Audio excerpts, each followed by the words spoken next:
consider, we will focus today kung saan yung place of the living. Dito sa place of the living, merong binabanggit dyan na two parts. At merong saved and lost because there are two ways. Kung titignan natin sa Matthew 7 verse 7 verse 13 and 14, sinasabi diyan merong dalawang daan. No? Dito sa dalawang daan na ito yung the narrow gate and the wide gate. Kung saan yung narrow gate daw ay it will lead us to salvation and the wider gate will lead us to destruction.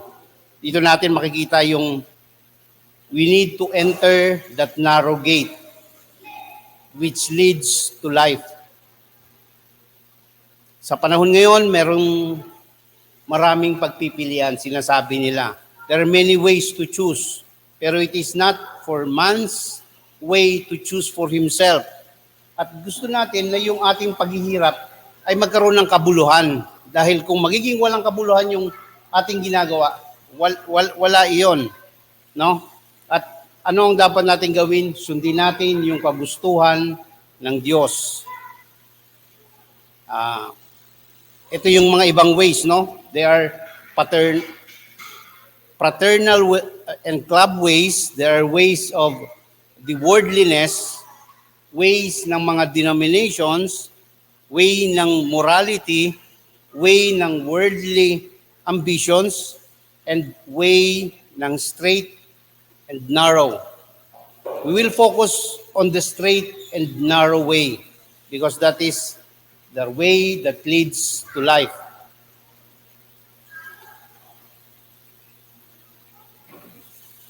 Alam natin na sinabi ni Jesus na sa John 14 verse 6, sabi niya, I am the way, the truth, and the life. No one comes to the Father except He. So this is the way. He is the way. So makikita natin ngayon na yung way na sinasabi doon is the way of the saved. That narrow way, the way of the living, kung saan yun ang dapat natin tahakin. The way of life, not the way of destruction. So, baptism, focus natin yung tungkol sa baptism that leads to salvation. Today, we will discuss six points about baptism. This is the necessity, the element, the subject, the action, the urgency, and the result. Number one, the necessity of baptism. Katulad nga ng sinabi natin na kahapon, merong 4 na soul that went into baptism at sila ay nandirito ngayon. In Acts chapter 22, verse 26, sinabi dyan, 16, Now, why are you waiting? Arise and be baptized and wash away your sin. Makikita ninyo, ang necessity ng baptism is to wash away your sin. Hugasan ang inyong mga kasalanan. Again, sa Acts 2, verse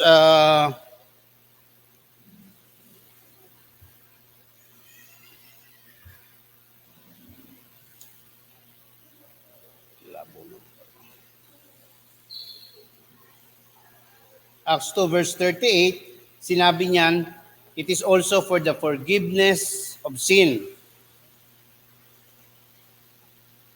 So, ang necessity ng baptism is to wash away the sin. Dito rin, makikita natin na sinabi niya sa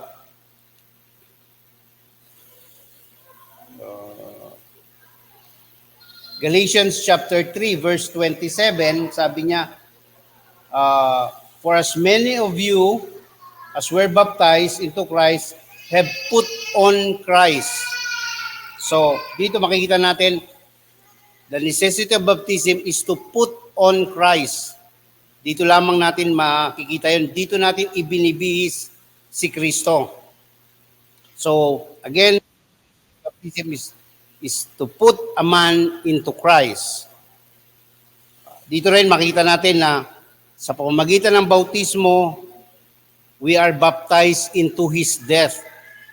No? Dito tayo nagkakaroon ng contact with His blood.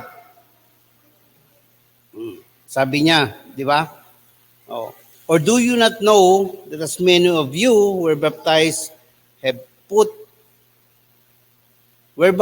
into His death? No. So, it is where we get contact in the blood of Christ, the death of Christ. So, makikita natin dun sa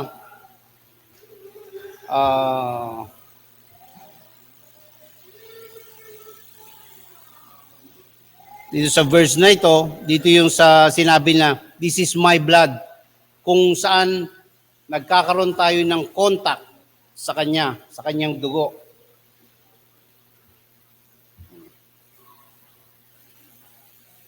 Ito pa yung another verse, no?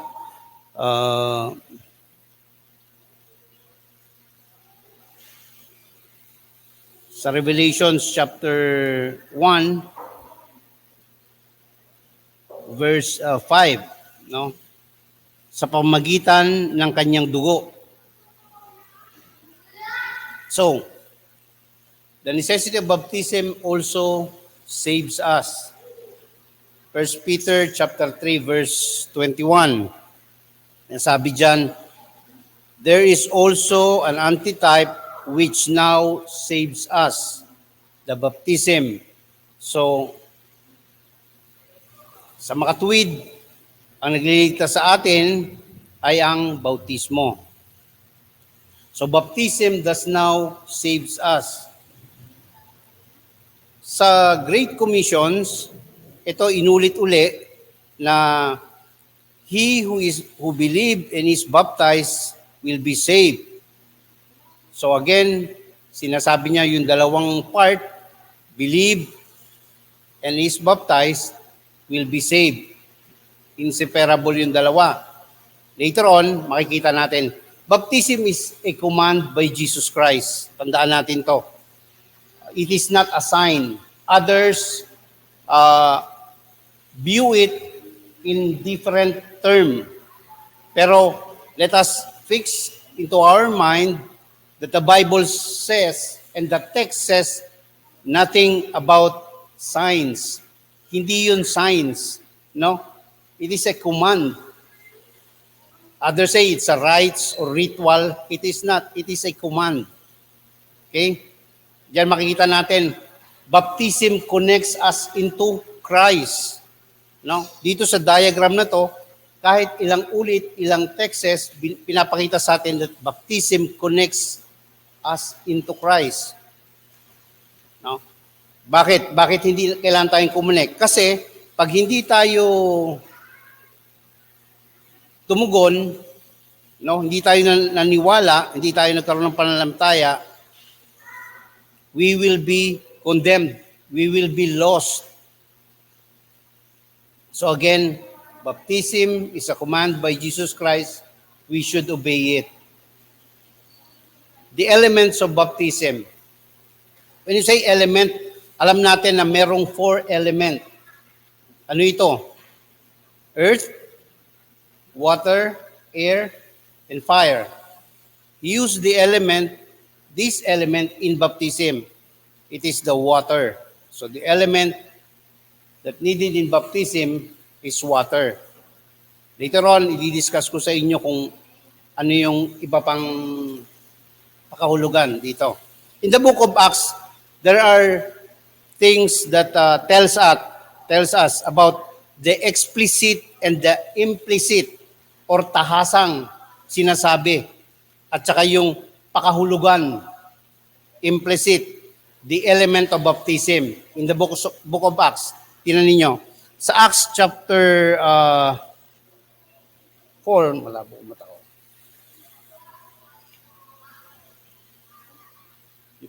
Isang salamin. Sabi dito, now, as they went down to the road, came to some water. That's explicit. Tahasang sinasabi kung ano yung element. It's water. No? Sunod, tingnan ninyo. Then Peter answered, can anyone forbid water? Muli, sinasabi niya na yung element is water. That's explicit. Tahasang sinasabi niya.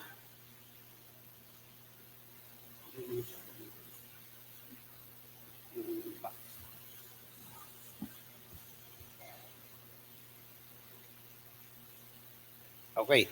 Ito naman yung implicit, yung pakahulugan, no? Sa Acts chapter 3, verse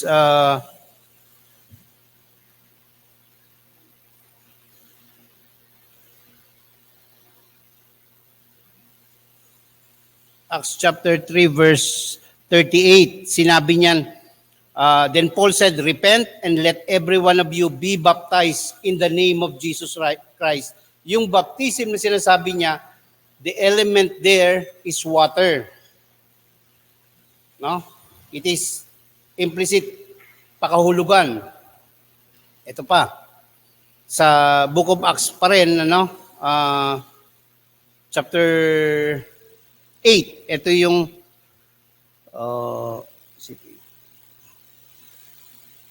sabi dito, but when they believe, ito yung kay Eunuch, kay Philip and Eunuch,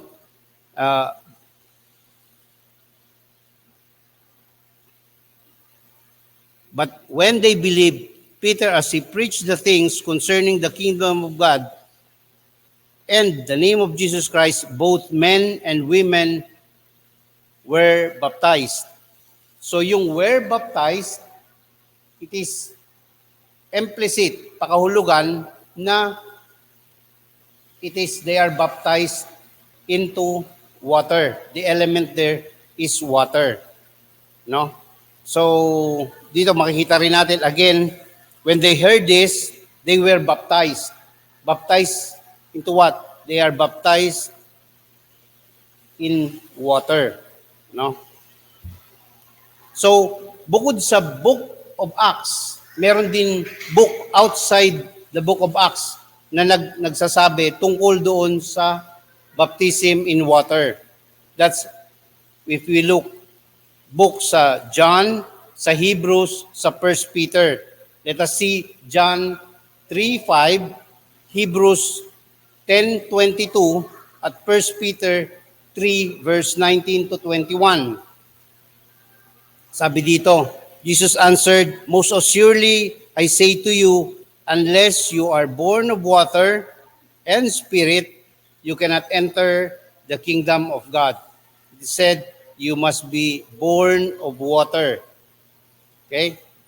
Next, sabi niya dyan, let us draw near with a sincere heart in full assurance of faith, having our heart sprinkled clean from an evil conscience, both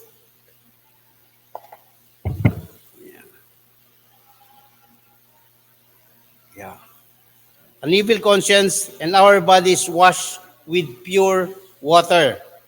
Sabi diyan, nandiyan yung pure water, no? Dalisay na tubig. 1 Peter 3 verse 20. Sinabi niya dito yung tungkol dun sa 8 souls, no? They were safely brought the water. So again, the element there is water. There verse in Ephesians chapter 4 verse 4 to 6. It tells about one Lord, one faith, and one baptism. Yung one baptism na sinasabi doon, it's the baptism of water. That one Lord. Meron tayong isang Panginoon, may isang pananampalataya, at one baptism, it's the baptism of water. It is not the Holy Spirit baptism. Tingnan ninyo. Sa Acts chapter 2 verse 41, then those who have gladly received his word were baptized, and 3,000 souls were added to them. Saan sila added? They were added to his church, his body. So, yung one baptism sinasabi dun sa New Testament, it's water, not the Holy Spirit. Bakit? Dahil dun sa Acts chapter 1 verse 5, yung water, ay yung Holy Spirit was promised doon sa mga apostles. And it was commanded to them. Bakit? To guide them in all truth. No? Holy Spirit baptism cannot be administered by men. Ang pwedeng administered by men is water baptism. Okay? Ayan, no? So, Acts chapter 1, verse 5, sinabi niya dan, but you shall be baptized with the Holy Spirit. No?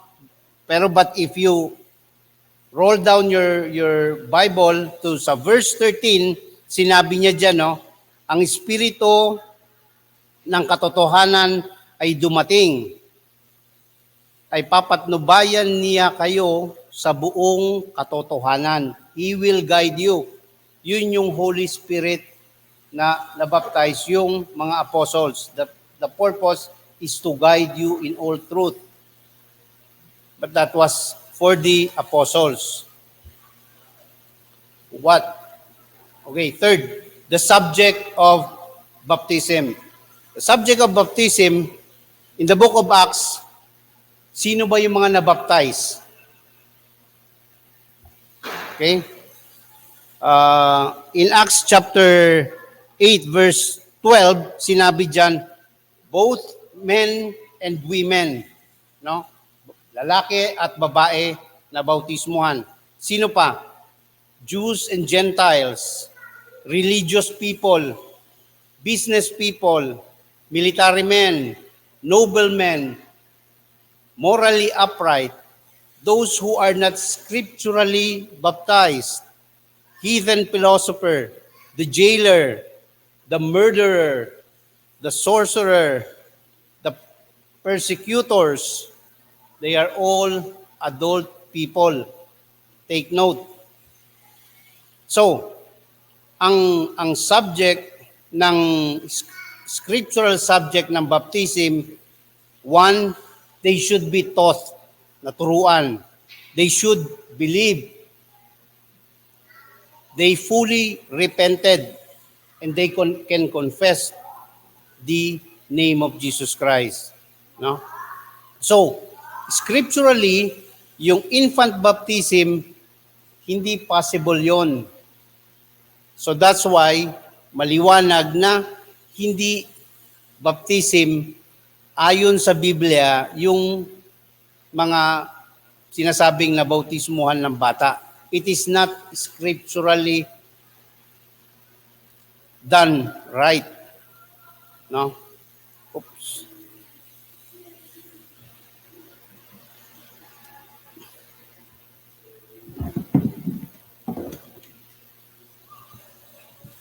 Parang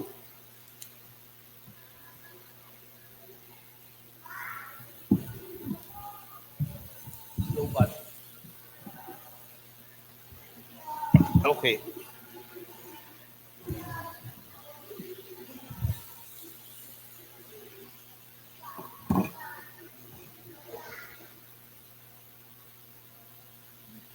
Excuse me. Dali lang, Brad. Medyo naghang ata itong PC.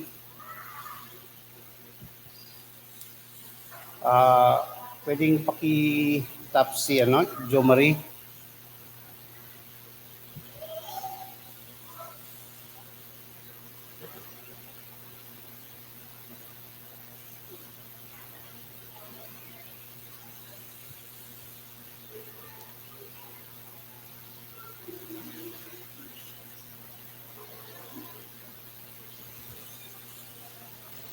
Sorry for the technical problem. Naghang. Naghang. Naghang. Hindi ko mai-next. Hindi ko mai-next.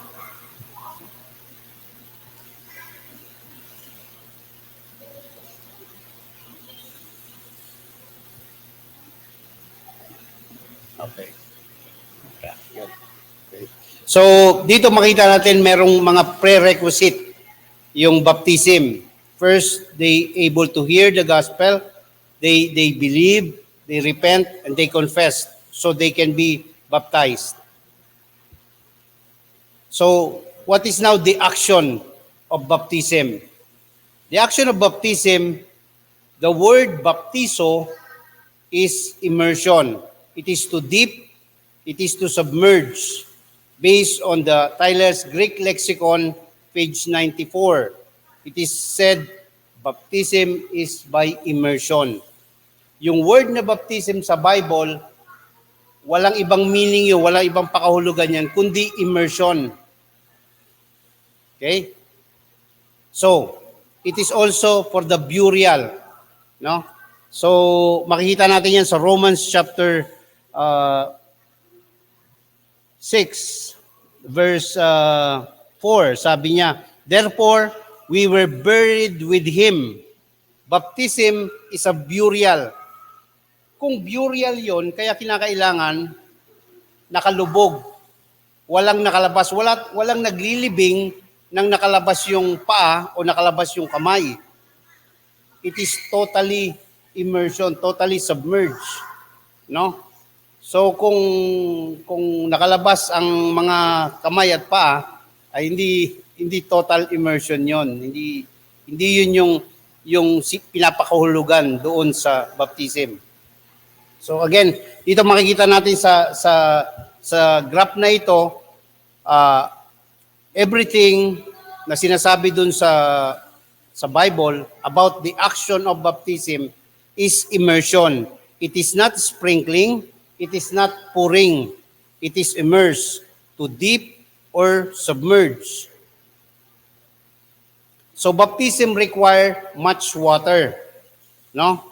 So nakikita natin yan sa John chapter 3 verse 23 at Acts 8:28.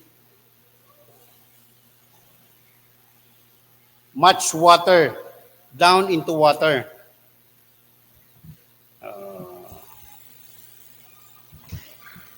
Bakit walang 4%?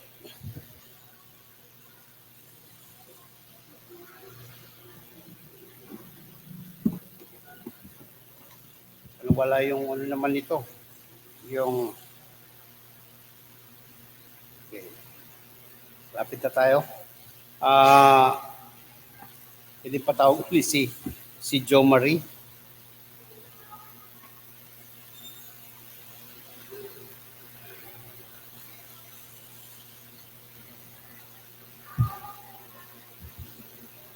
Power.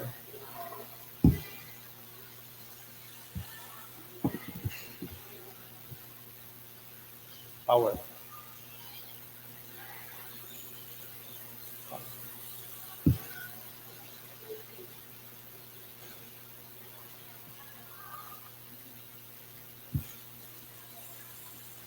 Power. Wala ng power.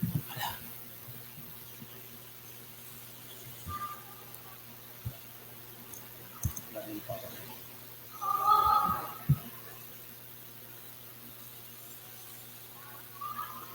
Namatay po ba yun?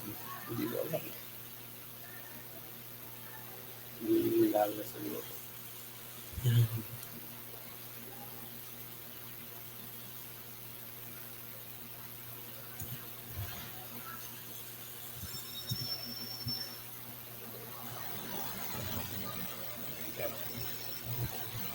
Yan ang mga next slide.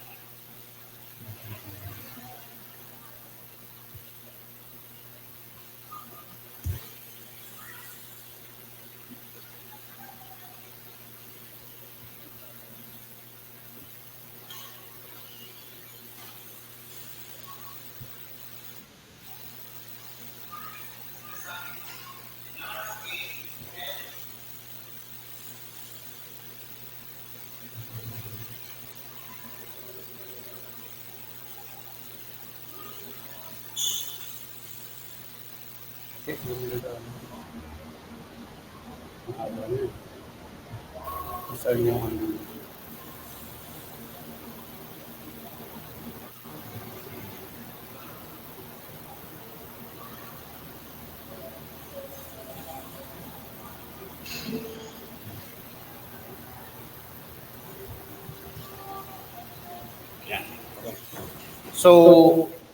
in terms of obedience, the text says here in 2 Thessalonians chapter 1 verse 8, baptism now is the reenactment of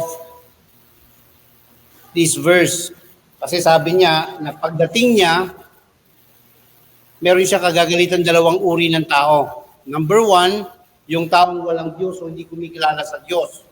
At yung pangalawa, yung hindi nakasunod sa Ebanghelyo.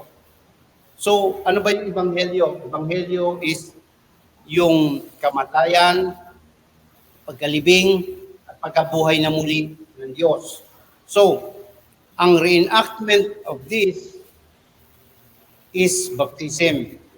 The text says it's baptism. So, again, obey His word, preserve His word, teach His word. The urgency of baptism. Sa buong Bible, ang urgency ng baptism ay hindi pinagpabukas. Hindi na sa next week na lang o sa susunod na lang na muli nating pagkikita. Ang example na nasa Bible, yung mga naturuan, nagpabautismo at that same day. Look at this. Acts chapter 2, verse 41. Yung 3,000 souls, they were baptized at that same day. Sabi dito, then those who have gladly received His word were baptized. Ano yung sunod na word? And that day, about 3,000 souls were added to them. That day. Again, sa Acts chapter 8, verse 38, ito yung eunuch at si Philip, verse 38. Isa sa mga kapatid natin, ito yung kanyang versikulo, no? Sa buhay niya. Ito, sinabi sa 38, and he ordered the chariot to stop. At that moment, he ordered it to stop, and they both went down into the water, Philip, as well as the eunuch, and he baptized him at that moment. Acts chapter 16, verse 33, about that Philippian jailer, paano siya na-convert. And he took them that very hour of the night and washed their wounds, and immediately he was baptized. Kailan na-baptize yung Philippian jailer in his house? That very hour of that night. The same hour of that night. So, hindi na pinagtagal, no? And they rejoiced after that. Dito makikita natin na hindi lang yung pag-rejoice nila, pinakita pa dito. Nakikita nito doon, no? And he brought them into his house and set food. So, nagkainan pa sila. So, sa baptism, you are rejoicing. You may eat, you may set foods. No? It is scriptural. So, sa makatuwid, sabi dito, at ngayon, bakit ka tumitigil? Hindi ka at ikaw ay magpabautismo. Tugasan mo ang iyong mga kasalanan na tumatawag sa kanyang pangalan. So, the result of baptism is simply rejoicing. Acts chapter 8, verse 29, sabi dito, when they came out of the water, the Spirit of the Lord snatched Philip away, and the eunuch no longer saw him, but he went on his way rejoicing. So, natutuwa. Again, sabi sa Acts chapter 2, verse 42, 41 dito, they gladly receive His word. No? Masaya sila, nagpupuri sila sa Diyos. So baptism does now save us. So again, dito sinasabi ko kung hindi nyo nakita yung verse na sa 1 Peter chapter 3, baptism now saves. Okay? Ngayon, nagliligtas sa mga tubig bagay ang bautismo. So, doon yung pagiging saved, ito yung second part na sinasabi natin. Man's part, ito yung doorway that leads us into salvation.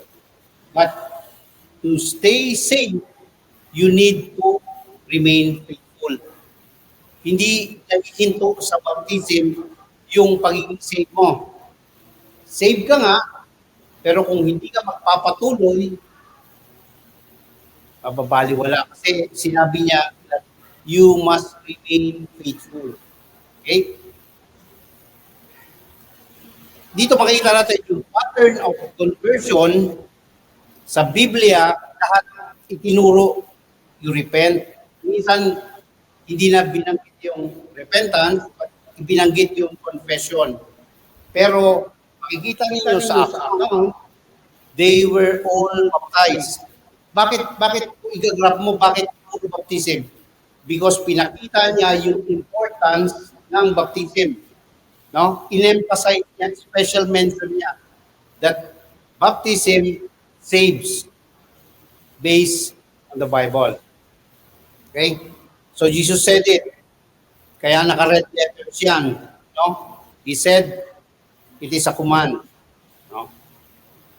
Sa Mark 16:16, yun yung pagbabasihan natin, may dalawang equation. Maraming kayo mapapanood at magsasabi na iba yung pakahulugan. Pero kung babasahin ninyo maigi, makikita ninyo na sinasabi niya, there are two. Believe and baptize will be saved. So kung lagay natin sa equation, believe plus baptize equals saved. It cannot be you believe and you will not baptize, will you be saved? No. If you do not believe pero nabautismo ka, will you be saved? No. Kaya nga kinaro niya doon yung sumunod na verse sa 17. So, hindi ka lang maniwala, hindi ka na masisave. Bakit? Kasi hindi ka rin magpapabautismo. You will not go into baptism simply because you do not believe. So, hindi niya kailangan sabihin sa iyo na magpabaptize ka. Pero nilinaw niya noong umpisa, he who believes and is baptized will be saved. But he who does not believe will be condemned, surely. Because hindi mo na nga pupuntahan yung baptism. Okay? So, again, dito nagiging klaro ngayon kung ano yung way na sinasabi ng Diyos, ni Kristo, kung saan yung will be saved. To enter that narrow way, that narrow gate. Okay. Dito makikita natin sa graph na ito, Matthew 18, verse 19 to 20, versus Mark chapter 16, verse 15 to 16. Makikita niyo yung parehas. Go, sabi niya, no? Tapos, all the word, every creature. Tapos, doon naman sa kabila, all nations. It is all, no? To make disciples. Teach them, command them to baptize. Go and baptize the believers. So, it is equivalent. Okay. Dito, makikita natin na meron sinabi dyan, you baptize them in the name of the Father, the Son, the Holy Spirit. At merong verse man sabi, you baptize them in the name of Jesus. It is not two different things. It only says the authority of Jesus, because the authority of Jesus, it is also the same as the Father, the Son, the Holy Spirit. Hindi magkaiba yun, no? Later on, we will discuss. So again, to wrap up our Bible study, the necessity of baptism is to wash away sins, to put on Christ, to get contact with the blood of Christ. The element in baptism is water. The subject in baptism is all the people, matured people, taught people. The action of baptism is burial. No, it is to obey the gospel. It needed much water. Hindi pwedeng kukunti lang. The urgency of baptism is now. It is ASAP. No? The result of baptism, you will be saved and you will be rejoiced. You will be gladly rejoiced. So in addition, I would like you to take note because this part is also written. It is a bonus doon sa pagkain natin ng bautismo. I hope some of you know this and some of you can add this to your knowledge. Sabi dyan, John 14:15, John 14:32, sabi niya, he reiterate, if you love me, you keep my commandments. Again, if anyone loves me, he will keep my commandments. Baptism, it will not do good to this person if you are not baptized by immersion. It is not baptism. You did not take baptism o hindi talaga yung baptism na nasa Bible yung ginawa mo. Romans chapter 6 verse 4 and Acts 8:32. Baptism without a proper understanding. Pag hindi mo naintindihan ng bautismo, walang silbi yung bautismo na ginawa mo. Kung hindi mo naintindihan. Okay? Nandiyan yung mga verses. I will make it fast. Baptism, if you were baptized in the wrong reason, walang effect yung baptism na ginawa mo. Okay? Especially, minsan, nag-a-attend lang ng mga camps. This is commonly encountered by the younger ones. Umattend lang because of the peer pressure, they were baptized.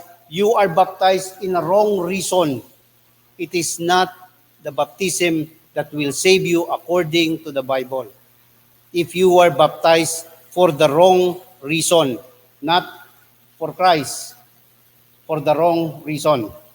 Okay, if you are baptized in a denomination, again, you cannot be taught wrong and baptized right. A person cannot be taught wrong and baptized right. Ito yung mga verses na yan. Usually, yung mga denominations, they believe they are saved before baptism. If you are saved before baptism, why do you need to be baptized? Because it's an inward grace. It's an outward grace, sign of an inward grace, sabi nila. It's right. No. The text doesn't tell us that. Please study. Walang sinasabi. If you are, the Bible, the person in the Bible, they were baptized. After baptism, they are saved. It is not before. If you believe you are saved, and then later on you baptize because it's an outward sign of an inward grace, the Bible does not tell so. The Bible tells that when you believe, you baptize and then you are saved. Baptism saves you. Okay? Doon nagtitake effect because doon mo lang nagkakaroon ka ng contact sa blood ni Christ. Doon ka lang, you put on Christ. Doon mo lang naibibihis si Christ. Kung save ka na after baptism, you are taught wrong.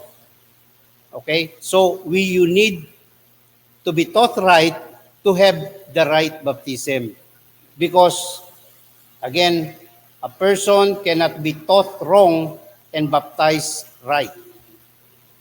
If you have a serious doubts, kung meron kang doubts sa iyong pagbabautismo, okay? 1 John 5:13, kinakailangan natin itama yung ating bautismo.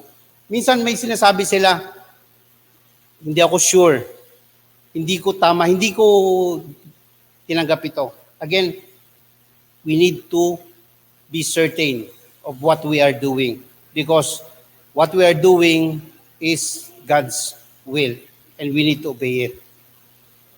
Ayan yung mga verses, no? Sabi doon, no? And this is the testimony that God gave us eternal life, and this life in His Son. Sabi niya, these things I have written to you who believe in the name of Jesus, in the Son of God, that you may know that you have eternal life. So again, sino yung, is there, pwede bang mabautismohan? Yes. If you need a rebaptism, it is necessary. Kung ang nireceive mo is sprinkling or pouring, you need to correct your baptism. If hindi sufficient yung pagkakaturo sa iyo, again, you need to be taught right. If you do not believe the gospel, if you do not fully repent, if you did not confess that Jesus Christ is the Son of God, if you do not believe that you are saved, if you have doubts kung valid ito, again, may correction dyan. There is water, there is much water here, at doon din. Regarding sa bautismo, it is not the baptizer who is important. It is the one being baptized who is important. Sometimes, bakit hindi yun ang ginawa ng Diyos? Dahil makikita ninyo na sometimes yung nagbaptize sa atin, he can sin, he can go away, he can backslide. Pero kaya hindi nakaput doon sa nagbabaptize sa atin, kundi nakalagay yon doon sa kung sino yung nagiging connection natin. It is the blood of Christ. Reminder, Isaiah 56 verse 6, sabi dito, sabi niya, again, puntahan natin ang Diyos hanggat malapit pa siya. Dahil pag tayo ang lumayo, baka hindi na natin siya makita at baka hindi na natin siya mahanap. Acts 22:16, now, why are you waiting? Arise and be baptized and wash away your sins, calling the name of the Lord. Mark 16:16, he who believes and is baptized will be saved. John 8:42, for if you do not believe that I am He, you will die in your sins. Luke 13 verse 3, but unless you repent, you will be likewise perish.